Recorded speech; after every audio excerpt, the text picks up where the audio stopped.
Hi friends, ఈరోజు మా ఇంట్లో సండే స్పెషల్ ఫిష్ కర్రీ మా వాడికి వేసాను. టేస్ట్ చూడమని చాలా బాగుందన్నారు. ఫిష్ క్లీన్ చేసే విధానం ఎలా అంటే చూడండి. పెరుగు పసుపు వేసి క్లీన్ చేయాలి. శుభ్రంగా వేసి 3-4 సార్లు కడుక్కోవాలి. కడిగితే ఫిష్ అసలు స్మెల్ అంటూ రాదండి. చాలా బాగుంటుంది. కూర కూడా వండిన తర్వాత స్మెల్ రాదు. అలా క్లీన్ చేసుకోండి.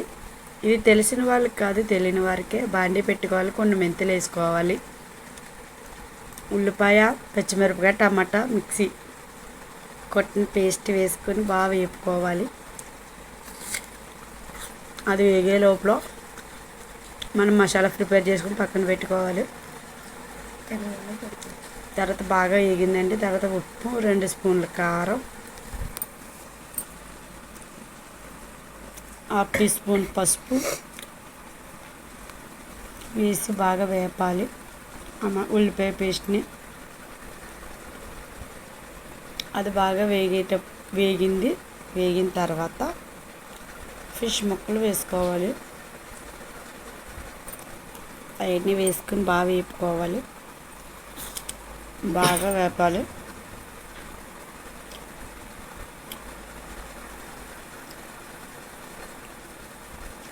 ప్లీజ్ లైక్, షేర్, సబ్స్క్రైబ్ చేసుకోండి ఫ్రెండ్స్.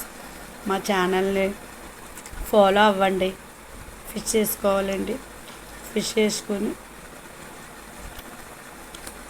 బాగా కలుపుకోవాలి.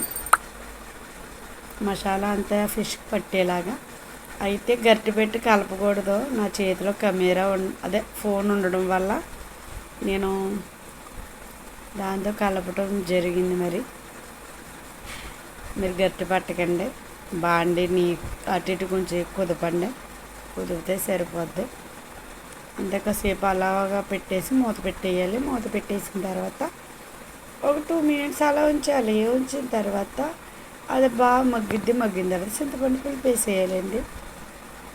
చింతపండు పులుపు వేసిన తర్వాత బెండకాయలు కోసుకుని పక్కన పెట్టుకున్న బెండకాయ ముక్కలు వేసేయాలి. వేసిన తర్వాత దానిపైన కొత్తిమీర వేసేయాలి.